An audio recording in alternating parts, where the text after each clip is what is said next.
સુરતમાં આગની ઘટનાઓ વચ્ચે ઉધના ચીકુવાડી પાસે કલ્યાણ કુટીરમાં બુલેટમાં આગ લાગતા ભાગદોડ મચી જવા પામી હતી।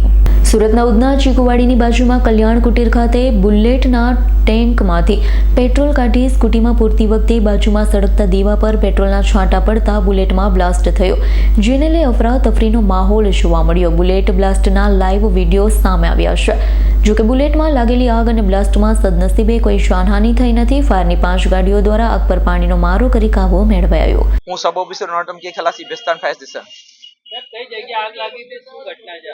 કલ્યાણ કુટી ઘર નંબર 388 પેટ્રોલ એક ગાડીમાંથી બીજી ગાડીમાં પેટ્રોલ ચેન્જ કરવાથી આગ હીટના કારણે આગ લાગેલી હતી।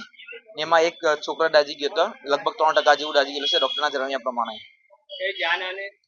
ના, બીજું કોઈ જાનહાનિ નથી। હાલ કન્ડિશન નોર્મલ છે। બુલેટ તેમજ માણસ એકદમ નોર્મલ છે। નુકસાનમાં બુલેટ અને માણસ દાઝી ગયો નુકસાન છે।